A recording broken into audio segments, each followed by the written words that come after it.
धरती पर पहले लिविंग थिंग्स आखिर लिविंग थिंग्स कैसे बने? माना है कि हमारी लाइफ की बिल्डिंग ब्लॉक्स धरती से नहीं बल्कि इन्हीं कॉमेट्स और मीटर्स से आई। जिस तरीके के अनुसार लाइफ की शुरुआत धरती पर नहीं बल्कि स्पेस में हुई है।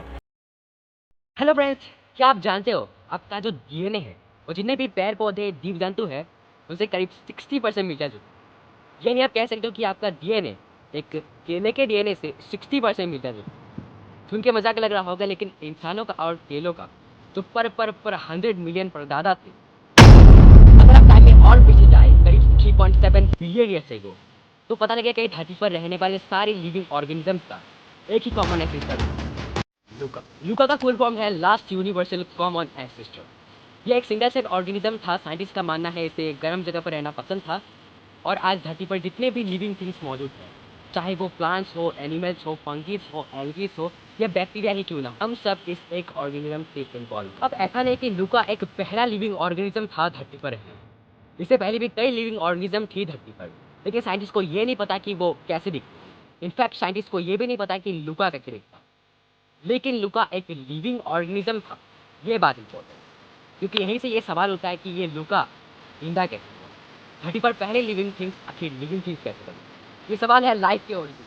हेलो फ्रेंड्स, मेरा नाम है मनन। आइए समझते इस रहस्य को गहराई से आज के इस वीडियो में।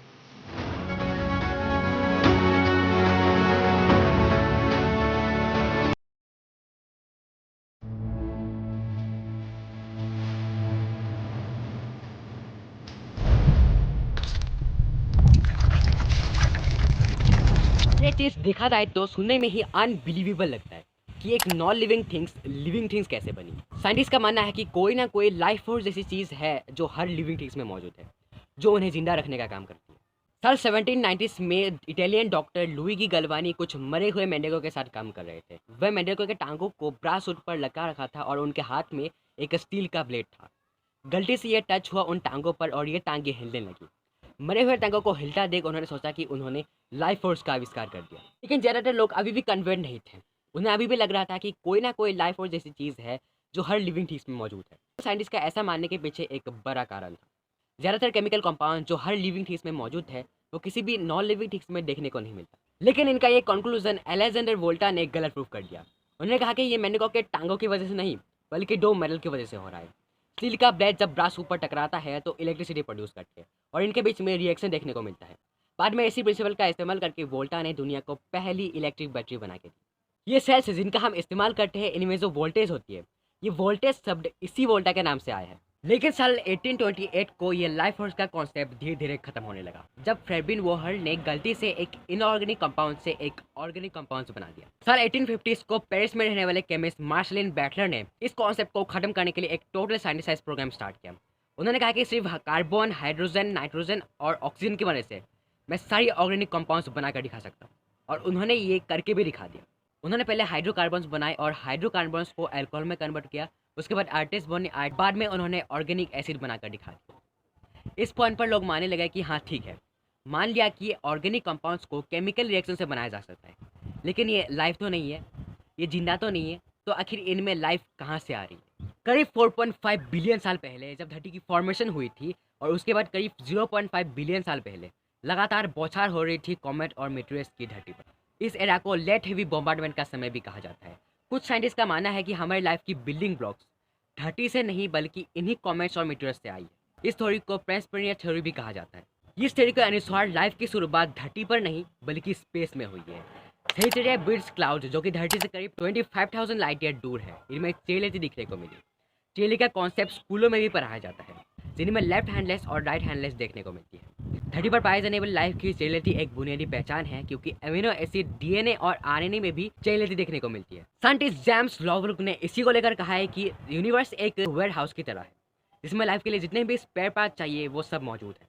अब एक थ्योरी आती है यहाँ पे, प्रिमोर्डियल सोप हाइपोथेसिस। इस थ्योरी के अनुसार धरती पर एक गर्म तालाब में ऑर्गेनिक कंपाउंड्स की एक रिच मिक्सर रहा होगा। इस मिक्सर में बिजली गिरी, वोल्केनो से निकली हुई गर्मी पड़ी और लाइफ को एक किक शुरुआत मिली।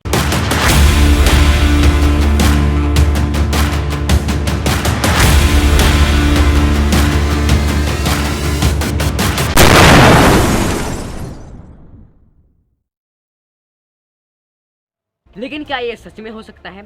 इसके लिए एक प्रैक्टिकल एक्सपेरिमेंट किया गया साल 1953 को स्टैनली मिलर और हारोल्ड यूरेक के द्वारा। उन्होंने एक 5 लीटर का कंटेनर लिया ग्लास का, उसमें उन्होंने एमोनिया गैस डाली, मीथेन गैस डाली और वाटर वेपर, और बाद में उन्होंने इसमें बिजली के स्पार्क डाले।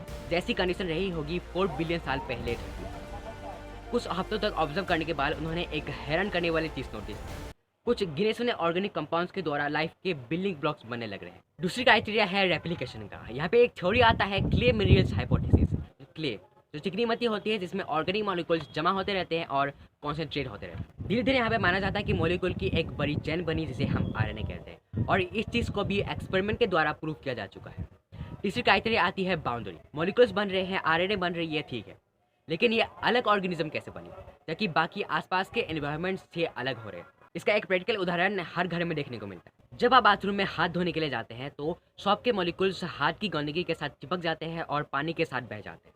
आखिर ऐसा क्यों होता है? जैसे कि स्कूल में पढ़ाया जाता है, सॉप मॉलिक्यूल्स का एक हाइड्रोफिलिक पार्ट होता है और एक हाइड्रोफोबिक पार्ट होता है। वो हिस्सा जो कि पानी से अटैच होना चाहता है और वो हिस्सा जो पानी से दूर भागना चाहता है। इसी की वजह से एक ऐसा शेप बन जाता है जो सॉप के डस्ट पार्टिकल्स को अंदर ही फंसा लेते हैं।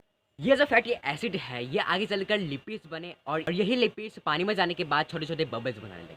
इस बबल्स के अंदर केमिकल्स ट्रैप होने लगे और इन्हीं में से किसी लिपिड्स के अंदर आरएनए मॉलिक्यूल्स ट्रैप होने लगे, जो कि एक तरीके की बाउंड्री सा बन गया, जिससे आरएनए मॉलिक्यूल्स अंदर ही फंसे लगे और यहीं से जन्म हुआ सिंगल सेलुलर ऑर्गेनिज्म का, जो आगे चलकर लिविंग बींग्स बनी। अब चौथा क्राइटेरिया अभी भी बचता है मेटाबॉलिज्म का। आखिर किसी चीज़ को खाने की क्या जरूरत पड़ी?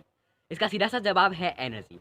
अगर डीएनए और आरएनए को रेप्लिकेट करना है तो एनर्जी की जरूरत पड़ेगी। अब 2 बिलियन साल पहले धरती पर एक आर्किया की पॉपुलेशन थी और एक बैक्टीरिया की पॉपुलेशन थी। ये दोनों पॉपुलेशन आसपास रहते थे और ये एक म्यूचुअली बेनिफिट रिलेशनशिप में थे, क्योंकि बैक्टीरिया आर्किया की बेस पर फीड करता था और बैक्टीरिया जितने पास रहता था आर्किया को उतना फायदा होता था। और एक पॉइंट पर बैक्टीरिया आर्किया के इतने पास आ गया कि ये इसके अंदर ही घुस गया। बैक्टीरिया ने इस चीज़ को इसलिए टॉलरेट किया क्योंकि उसे कोई नुकसान नहीं दिख रहा था। अब एक सेल दूसरे सेल के अंदर अपना इंडिपेंडेंस मेंटेन कर रहा था, जिनमें बहुत लंबा समय लगा है। स्पेसिफिकली कहा जाए तो 2 बिलियन सालों का समय लगा इस ट्रांसपोर्टेशन में। आज के लिए बस इतना ही। अगर आपको वीडियो अच्छा लगा तो चैनल को सब्सक्राइब जरूर कर दीजिएगा। मैं मिलता हूँ इसी तरह की नॉलेजेबल और इंटरेस्टिंग वीडियो के साथ। आप सभी का बहुत बहुत धन्यवाद।